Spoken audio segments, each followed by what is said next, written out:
نحمده ونصلي على رسوله الكريم أما بعد فأعوذ بالله من الشيطان الرجيم بسم الله الرحمن الرحيم ومنهم من يقول ربنا آتنا في الدنيا حسنة وفي الآخرة حسنة وقنا عذاب النار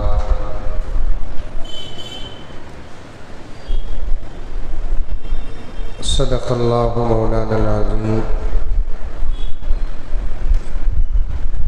اللهم صل على سيدنا نبينا مولانا محمد وعلى آل سيدنا نبينا مولانا محمد وبارك وسلم.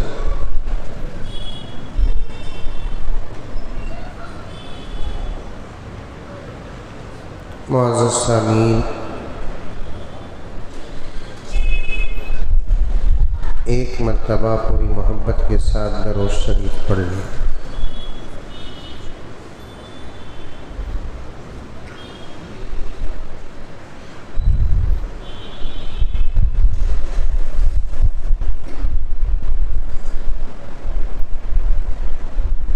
ایمان کے متعلق بات آئی،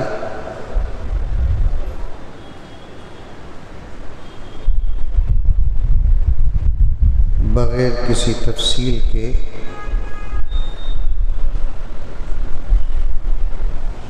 عرض کرنا ہے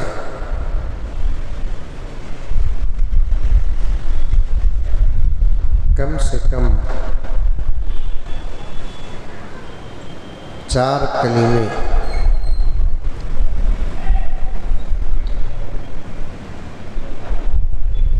جن کا ترجمہ مطلب ہم سب کو یاد رہنا ہے اور سمجھ میں آنا ہے۔ کل کلمات ہیں 7، میں کہہ رہا ہوں 4۔ سوم کلمہ جو ہے وہ تسبیح ہے، چہارم کلمہ جو ہے وہ اقرار توحید ہے، پنجم کلمہ جو ہے وہ کفر کا رد ہے، وہ بھی سمجھیں۔ لیکن اول کلمہ اور دوم کلمہ ایمان مجمل اور ایمان مفصل میں تقریباً ایمان کے مکمل عقیدے آ گئے۔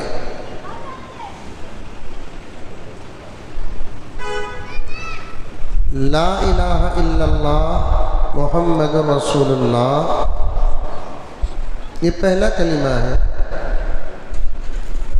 اس کا معنی ہے اللہ کے سوا کوئی معبود نہیں۔ معبود کا ایک مطلب جو بہت پیارا ہمارے اپنے بڑوں سے میں نے نقل کیا، آپ کے سامنے پیش کیا کہ عبادت کے لائق اللہ ہی ہے،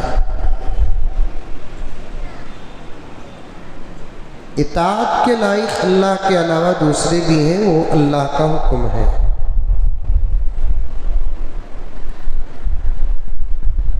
فقہاء نے فرمایا عبادت میں خاص طور پر سجدہ بھی مراد ہے کہ سجدے کے لائق اللہ تبارک و تعالیٰ ہی ہے۔ اللہ کے علاوہ پوری مخلوق کو، خاص طور پر جنات و انسان کو، اللہ کے علاوہ کسی اور کے سامنے سر جھکانے کی اجازت نہیں ہے۔ فرشتے تو گناہ ہی نہیں کرتے تو اتنا بڑا گناہ کیسے کریں گے؟ اور اللہ تعالیٰ کی دوسری تمام مخلوقات یہ کام کر ہی نہیں سکتی، لیکن ان مسائل میں عام طور پر ٹھوکر کھانے والی جو مخلوقات ہیں وہ دو ہی ہیں، ایک انسان اور ایک جنات۔ انسان میں جیسے مسلمان اور غیر مسلم ہیں، ویسے جنات میں بھی مسلمان اور غیر مسلم ہیں۔ اور انسان میں اگر مسلمان ہیں تو ان کے جیسے مختلف مسلکیں ہیں، ویسے جنات میں بھی مختلف مسلک ہیں۔ میں نے ایک تقریر میں حضرت مولانا مفتی سعید صاحب پالنپوری رحمۃ اللہ علیہ کی تقریر میں نے سنا، جنات میں بھی حنفی المسلک ہیں، شافعی المسلک ہیں، حنبلی المسلک ہیں، مالکی المسلک ہیں۔ بڑے اکابر ہیں، ان کی تحقیق بہت بڑی ہے، ہم تو طالب علم ہیں۔ تو ٹھوکر جو کھانے والی مخلوقات ہیں وہ دو ہی ہیں، ایک انسان اور دوسرے جنات ہیں۔ اللہ کے علاوہ کسی اور کے سجدہ کوئی نہیں کرتے۔ اللہ کے علاوہ کسی اور کا سجدہ جہالت کی وجہ سے، نادانی کی وجہ سے اگر کرتے ہیں تو وہ انسان اور جنات ہیں۔ آج میں نے اپنی تقریر میں جنات کو بھی لے لیا، پتہ نہیں کہ کیا کریں گے میرے ساتھ۔ اللہ بہت بڑے ہیں۔ تو غرض سجدہ جو ہے وہ اللہ کے علاوہ کسی اور کو کرنا نہیں ہے۔ ایک مرتبہ کسی صحابی نے نبی کی خدمت میں عرض کیا، یا رسول اللہ صلی اللہ علیہ وسلم، ہم نے دوسری قوم کے لوگوں کو دیکھا، وہ اپنے بڑوں کے سامنے باادب سر جھکاتے ہیں، سجدہ کرتے ہیں۔ زندوں کے بارے میں وہ صحابی نے یہ بھی نہیں پوچھا کہ ہم نے دوسری قوم کے لوگوں کو دیکھا ہے کہ وہ اپنے گزرے ہوئے لوگوں کے سامنے سر جھکاتے ہیں۔ تو اس سے دو باتیں ہمارے سامنے آتی ہیں۔ ایک، پہلے زمانے میں بھی زندوں کے سامنے سر جھکانے کی ایک عادت رہی ہے، اور آج بھی زندوں کے سامنے سر جھکائی جاتی ہے۔ کئی فرقے والے ہیں جو اپنے آپ پر جھوٹا دعویٰ لگاتے ہیں اور قوم کو گمراہ کرتے ہیں اور کہتے ہیں کہ ہم فلاں اور فلاں اور فلاں ہیں۔ میرے پاس بہت سارے ایسے کلپس آئے، تصویریں آئے، آپ بھی دیکھے ہوں گے۔ سما کے نام پر گانے بجانے ہو رہے ہیں، وجد کے نام پر ڈانس ہو رہا ہے، احترام کے نام پر سجدے ہو رہے ہیں۔ ارے بس ارے آ رہی نہیں آ رہی، توجہ سے سنیں۔ اللہ تبارک و تعالیٰ مجھ سے بھی کام لے رہا ہے، آپ سے بھی کام لے رہا ہے۔ کافی لوگ ہماری تراویح کے بعد کی تفسیر اور مسائل سے بڑا فائدہ اٹھا رہے ہیں، الحمدللہ۔ آج تو ادر ملک سے بھی مجھے فون آیا اور انہوں نے بھی سوال بھیجا ہے۔ اب پتہ نہیں کہ ان کا سوال کس نمبر پر ہے۔ آج انہوں نے کہا کہ مولانا 3 دن سے میرے سوال کے جواب کا انتظار کر رہا ہوں۔ میں نے کہا کہ آپ بھی دیکھ رہے ہیں، میں کیا دیکھ رہا ہوں، ہماری پوری ٹیم دیکھ رہی ہے الحمدللہ، جس میں ہندوستانی ساتھیاں بھی ہیں تو دوسرے ممالک کے بھی اردو جاننے والے ساتھیان ہیں، دیکھ رہے ہیں۔ تو توجہ کے ساتھ سنیں۔ تو میرے سامنے بھی کلپس آئے اور آپ بھی چھوٹے چھوٹے واٹس ایپ کے ذریعے سے یا فیس بک کے ذریعے سے چھوٹے چھوٹے کلپ دیکھے ہوں گے۔ سما کے نام پر زبردست گانے بجانے ہو رہے ہیں، مقابلے ہو رہے ہیں اللہ والوں کے مزارات کے پاس۔ لا حول ولا قوت الا باللہ۔ سما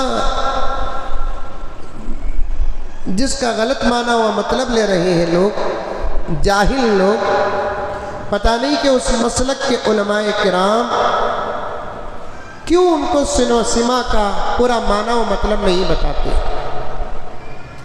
اب ہم جا کر بتائیں گے تو ایک اختلافی شکل پیدا ہوگی، ایک ہنگامہ ہوگا، لڑائی جھگڑے ہوں گے۔ اب اچھا نہیں لگتا ایک کلمہ پڑھنے والے آپس میں ایسا اور اتنا لڑے کہ غیر ہمارے لڑائیوں کو دیکھ کر جی ہی جی میں غصہ ہو جائے۔ خالی ملک کے حالات کو سامنے رکھ کر ان عنوانات پر بات کرنے سے ذرا احتراز کیا جاتا ہے، ورنہ بات تو مسلم ہے۔ ہم نہ صحیح اس مسلک کے حضرات علماء کرام جو ان مسائل کو بڑی گہرائی کے ساتھ جانتے ہیں، تو وہ بتانا چاہیے کہ سما کے شرائط کیا ہیں، سما کا حکم کیا ہے۔ تھانوی رحمۃ اللہ علیہ بہت ساری باتیں سما کے متعلق لکھتے ہوئے فرماتے ہیں، سما کے لیے پہلی شرط یہ ہے کہ نوجوان اور عورتیں مجلس میں نہ ہوں۔ دوسری شرط یہ ہے تربیت یافتہ نہ ہو، کسی اللہ والے کی تربیت اسے حاصل نہ ہو، ایسا آدمی نہ بیٹھے۔ تیسری بات یہ ہے کہ سما میں پڑھے جانے والے جو اشعار ہوتے ہیں وہ عشقیہ نہ ہو، جس کو سن کر آدمی بجائے اللہ کی محبت پانے کے غیر اللہ کی محبت میں مبتلا ہو جائے۔ اور آلات سما جو ہوتے ہیں وہ بھی غیر شرعی نہ ہو اور غیروں کے گانے بجانے کے آلات سے مشابہت نہ رکھتے ہو۔ اور یہ تھانوی کا اپنا اجتہاد نہیں ہے۔ حضرت تھانوی رحمۃ اللہ علیہ نے جن کتابوں سے ان باتوں کو لیا، اس کتاب پر، ان کتابوں پر تمام اکثر مسلمانوں کا اتفاق ہے۔ آج اللہ والوں کے مزارات کے پاس قوالیاں ہوتی ہیں اور اسے سما کا نام دیا جاتا ہے۔ سننے والے علماء نہیں، سننے والے تربیت یافتہ نہیں، حقیقی مریدین، متعلقین اور متوسلین نہیں، قرآن پڑھنے والے نہیں، ذکر کرنے والے نہیں، باشرع نہیں، باشرع کا معنی شریعت پر عمل کرنے والے نہیں، نہ ان کی صورتوں میں شریعت نظر آتی ہے، نہ ان کے لباسوں میں شریعت نظر آتی ہے، نہ ان کے سروں پہ شریعت نظر آتی ہے۔ اور تمام حضرات اصفیاء و اولیاء کا اس بات پر اتفاق ہے کہ سما کی مجلس، سما کرنے والی عورت بھی نہ ہو اور سننے والی بھی عورت نہ ہو۔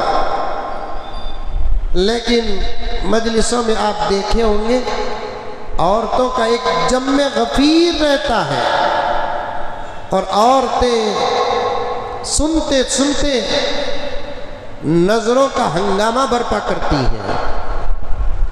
ارے آئے کس لیے؟ دل کے اندر وجد پیدا کرنے کے لیے، تعلق اللہ سے مضبوط کرنے کے لیے۔ لیکن مجلسوں میں ہو رہا ہے کیا؟ اسے اگر سما کہیں گے اور اس تصور کے ساتھ اس مجلس میں بیٹھیں گے کہ اس مجلس میں بیٹھنے سے اللہ کا تعلق مضبوط ہوتا ہے، اس سے بڑی حماقت کوئی اور نہیں ہے۔ بلکہ ایسی مجلسوں میں شیطان خوش ہوتا ہے، اللہ اور اس کے رسول ناراض ہوتے ہیں۔ شیطان خوش ہوتا ہے۔ قوالیوں کو، گانے بجانے کو سما کا نام لیے، ڈانس کو وجد کا نام لیے، اٹھ رہے ہیں مجلسوں میں، ہاتھاں ایسے ایسے کر رہے ہیں، گھوم رہے ہیں پاگلوں کی طرح،